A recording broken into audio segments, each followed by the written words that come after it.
কাছাড় জেলার বড়খলা বিধানসভা কেন্দ্রের অন্তর্গত মাসিমপুর সুবেদার বস্তি এলাকায় একটি বাংলাদেশি গ্যাস বেলুন উদ্ধারের ঘটনাকে কেন্দ্র করে চাঞ্চল্য এলাকা জুড়ে।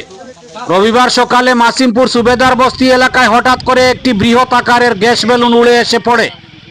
বিষয়টি নজরে আসতেই স্থানীয় বাসিন্দারা ঘটনাস্থলে ছুটে যান। তারা দেখতে পান বেলুনটির গায়ে বাংলাদেশের সিলেট জেলার একটি বিদ্যালয়ের নাম এবং কয়েকজন ব্যক্তির ছবি সংযুক্ত রয়েছে। বাংলাদেশি গ্যাস বেলুন দেখতে পেয়ে এলাকাবাসীর মধ্যে আতঙ্কের পরিবেশ সৃষ্টি হয়। খবর পেয়ে দ্রুত ঘটনাস্থলে উপস্থিত হন কাছাড় জেলার senior police super Parthapratim Das. তিনি বেলুনটি উদ্ধার করেন এবং পুরো ঘটনার তদন্ত শুরু করেন।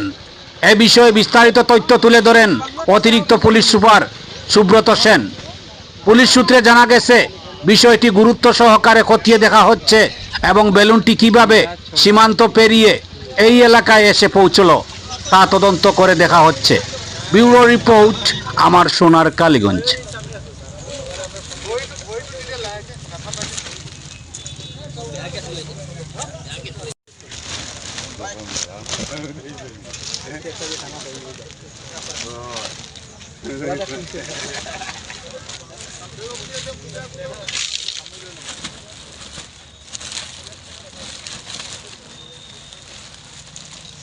বেলুন আইছে বড়, বিরাট বড় বেলুন। এটার মাঝে বাংলাতে নাম লেখা আছে কি কি, আর 3টা ফটো আছে। তো এখানের মানুষ দেখি আমার ফোন করছে, করার পরে আমি আইসি, আইয়া তদন্ত করিয়া দেখছি বেলুনটা। দেখার পরে আমি থানাত ফোন করছি। ফোন করার পরে থানার থেকে থানার অফিসার তারা আইসে, আবার পরে তারা এটা রিসিভ করছে না, না করার সত্ত্বে তারা আমরা এসপির এখানে ফোন করছে। পার্থপ্রতিম স্যার আইসুন, আইয়া তান ইনভেস্টিগেশনে এই মালটা উঠাইয়া আনা হয়েছে। আনাইয়া এটা মাসিমপুর পার্ট 2, কিন্তু নিয়ারেস্ট সুবেদার বস্তি এম স্কুল আছে সামনে। পার্থপ্রতিম স্যারে যখন রিসিভ করছেন, করার পরে থানাত সমঝাইয়া দিছে।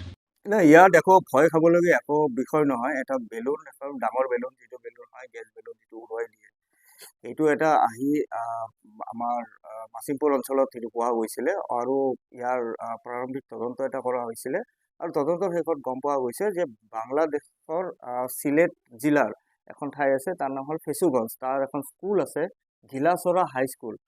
আৰু এই গিলাচৰা হাইস্কুলৰে যিটো মানে তাৰ স্কুলৰ এটা চেলিব্ৰেশ্যন আছিলে, 65 ইয়াৰ চেলিব্ৰেশ্যন, বোধহয় সেইটো চেলিব্ৰেশ্যনৰ মানে এটা পাৰ্ট হিচাপে তেওঁলোকে বেলুন উৰাইছিল আৰু কোনোবা ক্ৰমে সেই বেলুনটো উৰি আহি আমাৰ ইয়াতে আহি পৰিছিল।